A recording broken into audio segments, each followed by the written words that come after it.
So this to me is the hardest video of the year, is the best matches of 2025 with I, Simon Miller, because I'm going to forget something. Now, I know I say that on a lot of my videos, but think how many matches we've seen this year, and think of the quality of match we've seen this year. You can just tune on a Raw or SmackDown, maybe not SmackDown, that was a joke, a Dynamite, and you could see something that back in the day you only would have seen on pay-per-view because the world has evolved, and I think that's awesome. We should embrace it.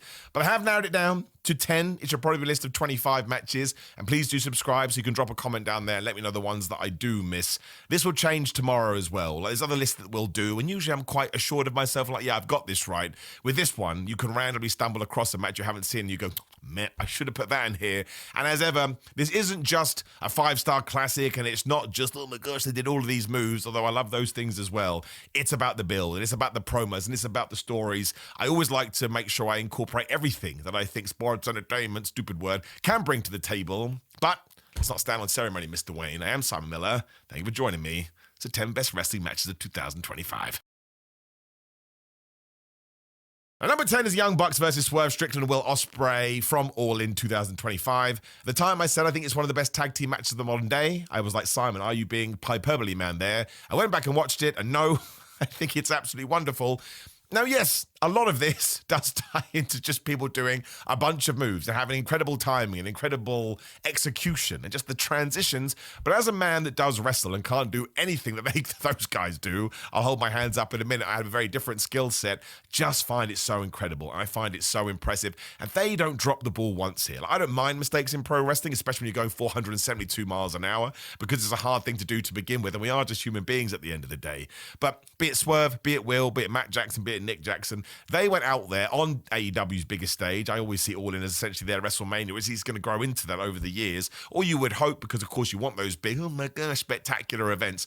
But it's just home runs all over the place, and there are stipulations here as well, and that's one of the reasons I actually find it so interesting, because I thought Will and Swerve would lose, which would prevent them from challenging for the World Championship for a year, and that the EVP status of the Young Bucks would stay, but we didn't. We took that away from the Young Bucks, and of course now, as we're talking to you, they're going back face. They're bringing the Elite back with Kenny Omega, which has been warm and fuzzy in your tum-tum feels. Swerve and Will aren't tag team wrestlers. They are specifically singular wrestlers, which is a dumb thing for me to say. So for them to come together and sort of also be involved in the Death Rider story a little bit and bring in Matt and Nick Jackson there too, for them to go in there and bring their one-on-one game into a tag team environment. And nowadays, and this always winds people up, but I've said it before and I'll say it till I die, way too strong, the Young Bucks to me are one of the best tag teams of the all time. If you want to put the asterisks on there of the modern day, that's fine. I think you can go from day dot. But they bring a unique style, obviously, and that may not be for you. I'm not trying to pretend otherwise, but it's certainly for me. And this is just a barrel of laughs. I think you could show this to someone that wasn't into wrestling and they would get something from it, even if it's just being like, what is going on here? This doesn't make any sense. It's 2 + 2 = potato. I think it's the best tag team match of the year. I don't think I've got any other tag team matches on this list, so by proxy it probably should be there, but I think it's fantastic. I think it's great. I also love this idea that you do go out there and understand, oh my gosh, the bar is so high, the level is so high, because it has All In, and then by the time you get back in the locker room, you're like, yep, we did it. I don't know how they could make this better, is a much better way for me to throw it out there.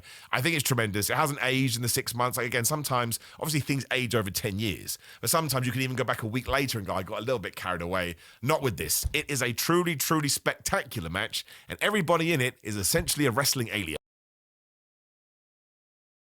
Number 9, we go back to AEW again from Revolution. I'm about to say 2024. That wouldn't make any sense. 2025.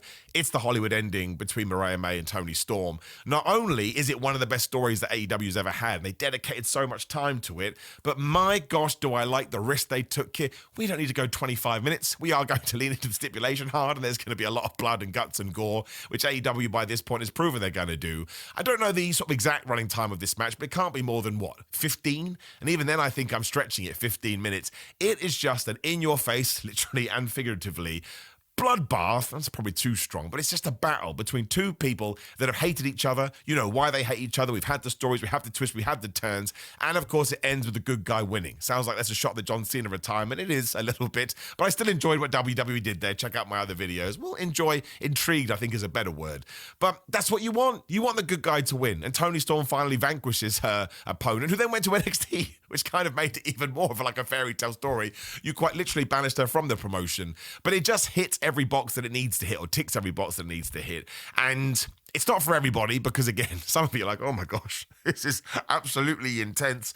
But we know that's what AEW is going to do when they even have any sort of a stipulation that is going to be hardcore. I just love the fact it didn't have to go so long. And of course, it could have gone longer and people would have enjoyed it. But there's that less is more feeling. It left you wanting to see something else. It left you go, my gosh, how did that happen? It's like an ejection right to the face. And I do think that elevates it up a little bit because if it had gone longer, you may have got your fill. And when you're overly satisfied, you don't react to things in the same way. If I give you the best pizza ever, but you can have 2 slices, and there's 6 slices on that plate every single day, you can be like, Simon, I want more of that pizza, and I'm not going to give it to you for reasons I do not understand. So I am indeed comparing Mariah May, Toni Storm to a pizza. But I went and checked this out again. Even I was like, oh my gosh, it's over so fast. And you have the big crescendo with the ending, when it looks like Mariah May has been killed. And also, it's a good story of life. Don't be the bully. Don't be a horrible person. Be the nice one. And eventually the other person will get the comeuppance, and you'll get your shiny AEW Women's Championship back. I may have taken some liberties with that one. It's a really good match. And let's not forget as well, before AEW was born into the existence, obviously on a smaller level this was happening, but on a mainstream level,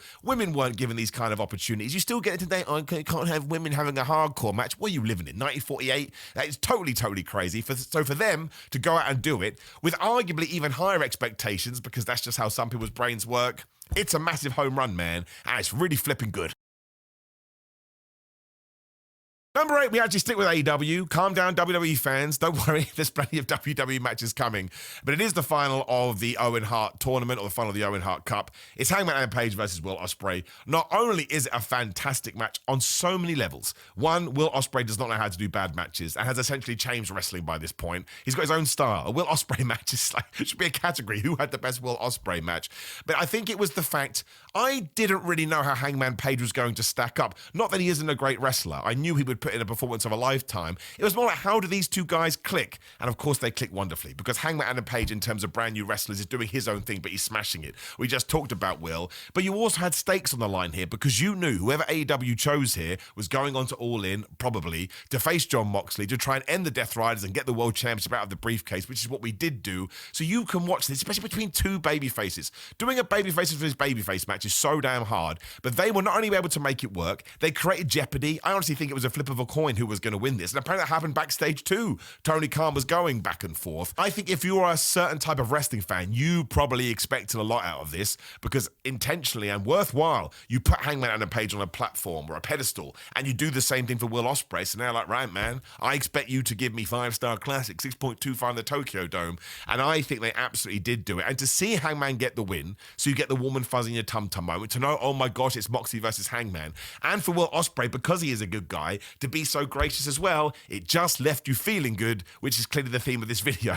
I just watched now for the hero to win, but you're allowed to watch wrestling like that. And you're allowed to watch for the evil heel to do terrible things to the good guy as well. But it is just a tremendous contest. That's what it feels like. It doesn't really feel like a fight like some AEW matches do. It feels like a contest with two guys being like, I have to win because I want to be the guy to take out Jon Moxley. Of course, I like this other person. He's sort of my friend. He's sort of my pal. I can't leave it up to chance. If I'm in control, I know I can go and do it. And Will Ospreay sells the loss like, oh man, I'm so disappointed in myself, but Hangman, I've got your back should you need it, which was going to be the story with Swerve as well. I love this match. I really do. And the fact it came at the end of a tournament, which I think AEW is very good at, and the Owen Hart Cup, which always makes you feel a little bit more emotional. No notes. It's fantastic. And my gosh, did they get every single thing right.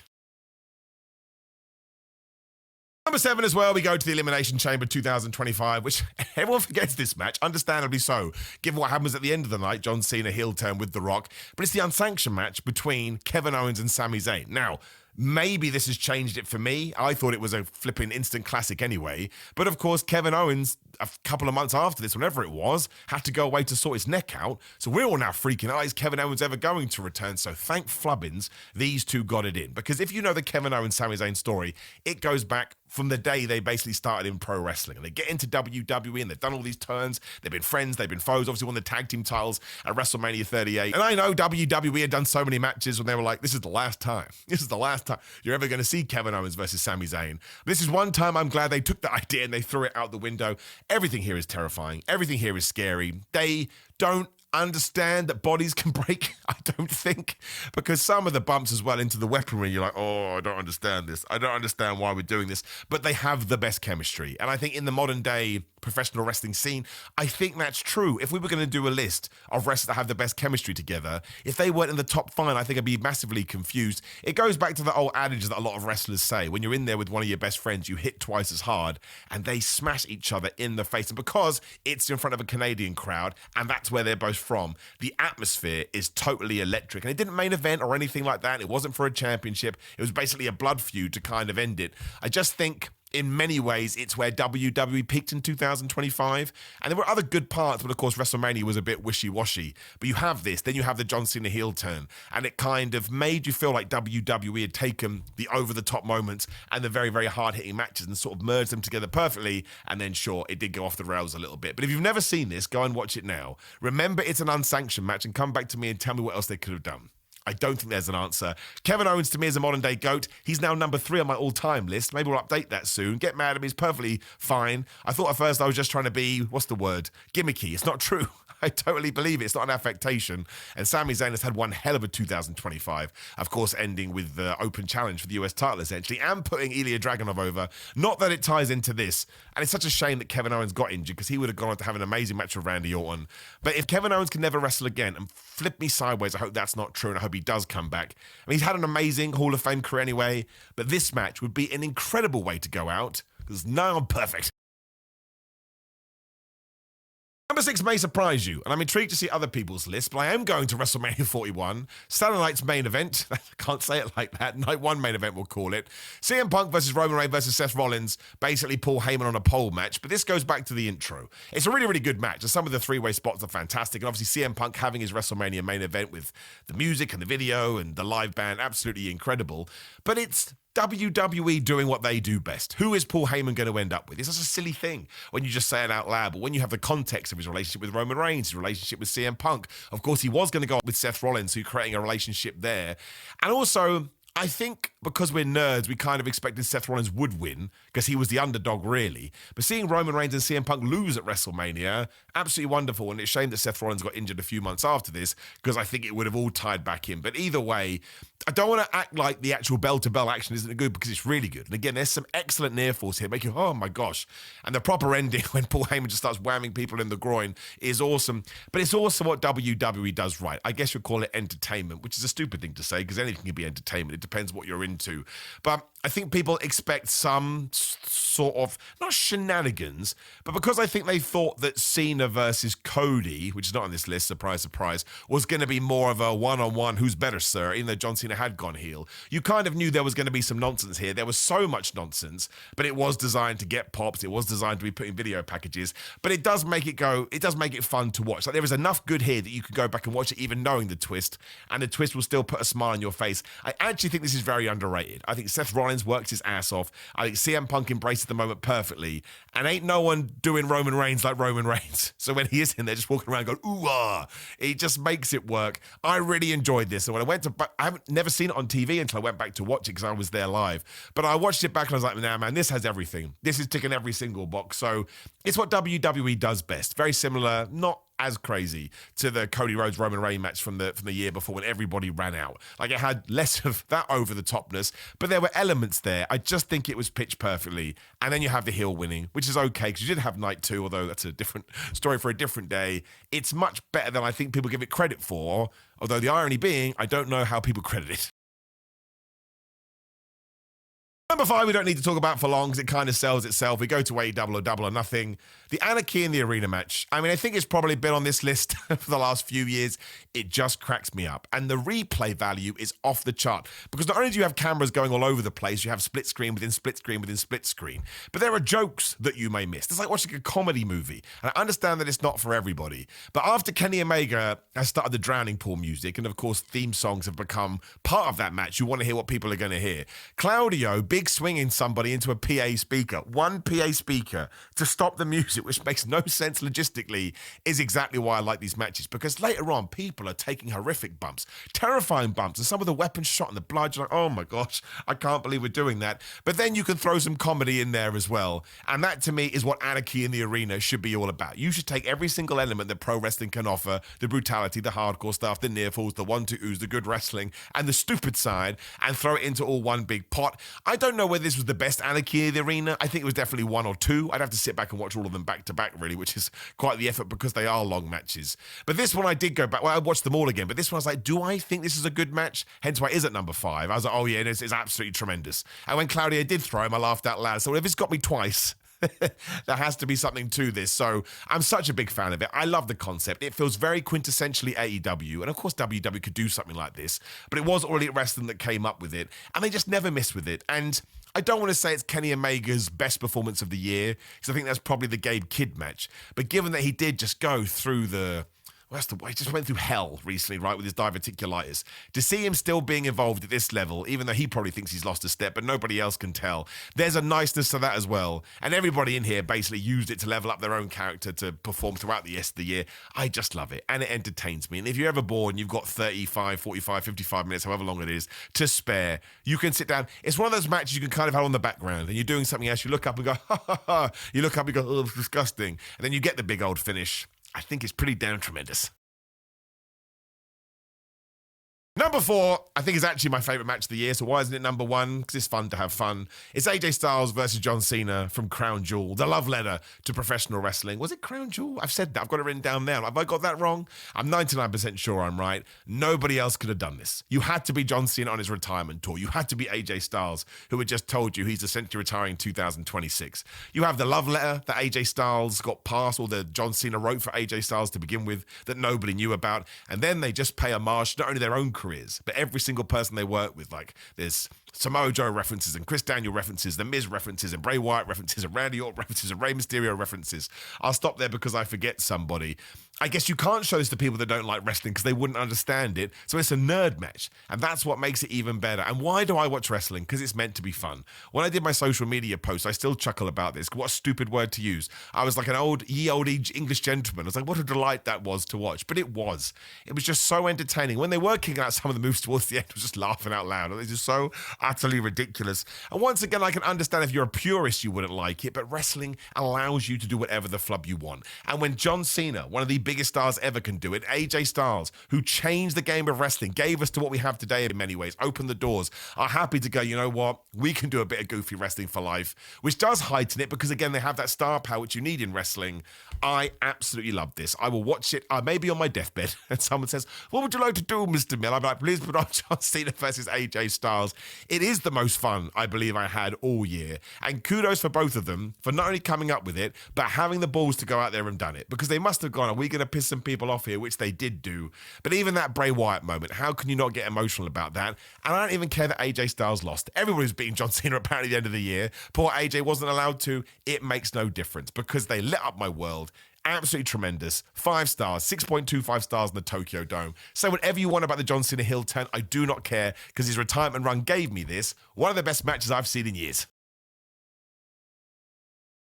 Which begs the question why I put John Cena versus Cody Rhodes from SummerSlam above it, just to be that guy, to be completely honest with you. But this one, it has goods and bads to it. The bads being the night before, John Cena just went, nah, I'll be a face now. And Cody being like, yeah, you should be a face.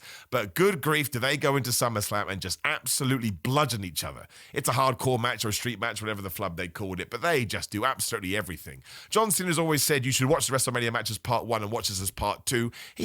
There is a sort of logic there, but of course part 1 has huge question marks, e.g. where the flop is The Rock. I think you can probably just ignore that one. Although I love John Cena's heat in that WrestleMania 41 match. Punching, kicking his way like his life depends on it. Bless that dude.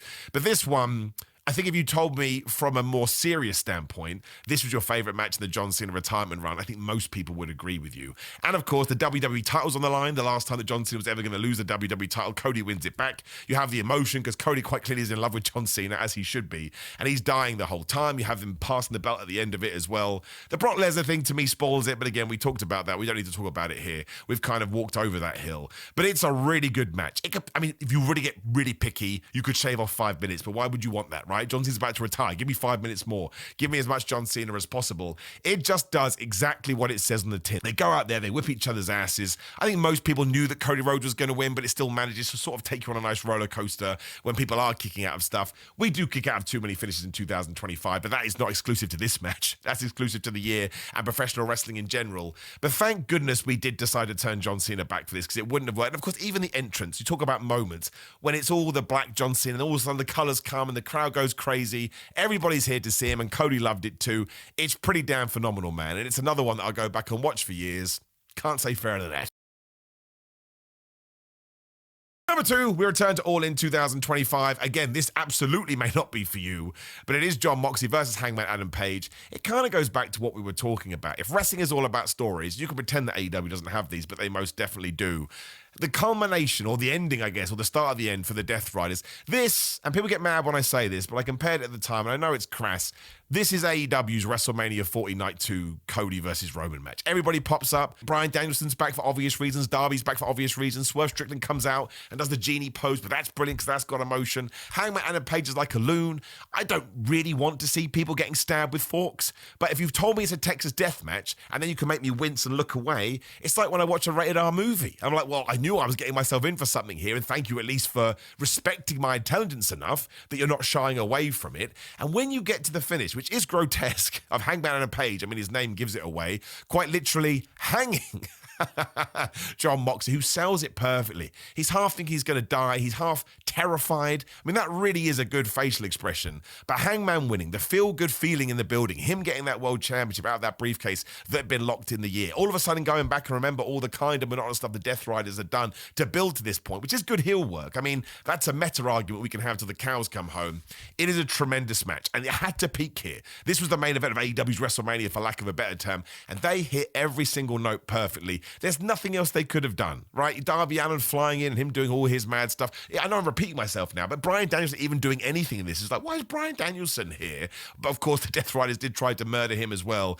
It proved to you that Hangman was the right guy. Will Ospreay gets taken out on a stretcher, for goodness sake. It has emotion, it has roller coasters, it has ups and downs. Nobody knows more about it than me, and you can go back and watch it now. I understand the violence gets to a level that isn't going to be to everybody's tastes, but at the same time, it does bring drama, and it does certainly bring a, oh no, and that does tie you into the match more, because you rarely see this in other wrestling that is on television. I wouldn't change a single thing about it, which has become my catchphrase of this video, and it elevated Hangman to levels, and I think sort of on a non-wrestling level, a behind-the-scenes level, I think it elevated Jon Moxley as well. And that's what a good match should do. Both guys should walk away, and because their performance was so good, fans basically go, yeah, that'll do, pig. That'll do you absolutely, and went knocked out of the park. I'm actually the third time I've watched it, because I was a nerd and I watched it a couple of months ago as well. It's really well done. And if you told me you thought it was your favourite match in AEW history in terms of the beats it hits and the moments it creates and the emotion it sends out there, I think I'd certainly sit down and have a conversation with you. It's totally great. It allowed Hangman to become the OG character, not the final boss, but the main character of AEW, and a proper full-on babyface. I don't have any notes. Maybe less stabbing. That would be fair. And maybe not the barbed wire board, but you need all that because it just makes you feel a certain way. It's really flipping good. Which brings number 1, and I do think this is the best match of the year. Sometimes with these lists, I'm like, you can kind of merge them all together. But gun to my head, which is unnecessary, somebody said to you, Simon, what is your match of the year? It's back to WrestleMania Night 2, the opening. It's Rhea Ripley versus Bianca Belair versus Io Sky for the Women's Championship. It is so damn good. I went and watched, I gave it golden up at the time over on What Culture, of course. Make sure you check out theirs videos and please subscribe to me as well. It's brilliant. It's absolutely brilliant. And Io Sky retaining adds to it as well, because that makes you go, well, I didn't think that was going to happen. So kind of didn't really help for the rest of the night, but it should have done because it keeps you on your tootsie toes. But some of the spots they pull off, once again, the timing, the execution, let's use those words again, the tricks. You're like, oh, I see, that's the finish. No, it's not. Oh, that's the finish. I think most people had Rhea Ripley winning. It's such a shame Bianca Belair injured her finger after this because I think she could have used this to just jump off into the stratosphere. She was there already, but my gosh, the openings we could have done for all of them, which we did do with Rhea Ripley and Io Sky, it's just a tremendous match. If you came up to me and said you thought it was bad, usually I'm quite happy-go-lucky guy. Okay, I understand. Let's have a chat. I'll be like, what's wrong with you? Are you mad? Do you not have a brain? Did you not actually watch this? Are you just trying to be contrary? I knew it was going to be good because listen who's in it, right? They are three tremendous wrestlers. I didn't think it was going to be that good. I don't mean that in an insulting or disparaging way. I just think they blew the roof off the place. I think it's one of the best opening matches in WrestleMania history. I think it's one of the best opening matches ever. You can actually go out there and debate saying it was too good. If an opening match is there to kind of set the scene, they didn't set the scene, they blew the scene up because nobody else was able to top them. But sometimes I think you should do that as well. If that's the spot you got and it is WrestleMania, you go out there and wrestle your ass off. Every single person came out of this just a bigger star than they already were. It's terrific. It'll be terrific tomorrow. It'll be terrific in 10 years. It'll be terrific in 25 years. Like when was Brett versus Owen? WrestleMania 10, right? So that's basically 30 odd years ago. It's going to be like one of those. Like no matter what wrestling does, and no matter what direction it does heading, you can go back and watch this and go, that is gold. That is flipping excellent. And the finish where it's just like boom, boom, boom, 1, 2, 3. Oh my gosh, with people jumping off the top rope.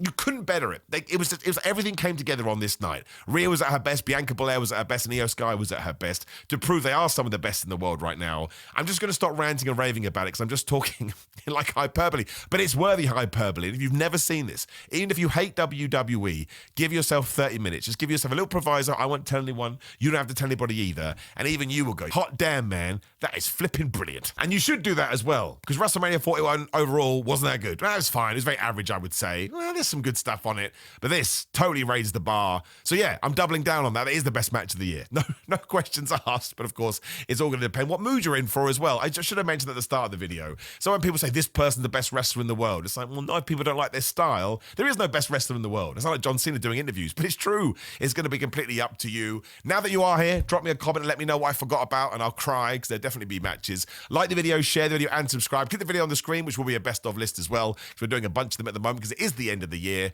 Otherwise, gridofmine.com/Simon. Get yourself a Christmas bundle. Loads of % off right now. They're the best fitness supplements. I had an energy drink before this. Promise you'll be like, why was I ever drinking other energy drinks? Like I say, Simon will get you 10% off. Come watch my watch-alongs, including a lot of my matches at patreon.com/Simon316. We essentially sit here like this. We watch some wrestling and we have a lovely discussion about it. I enjoy doing it. Simon316 to call me an idiot. And then it is TikTok cameo and Pro Wrestling Tees. Again, as always, doing a load of holiday and New Year cameos, so keep them coming as well. Otherwise, have a terrific end of 2025. Have an even better 2026. Thank you for supporting me as always, even though you're mad at me right now, because I've made some mistakes. I'm a very difficult person.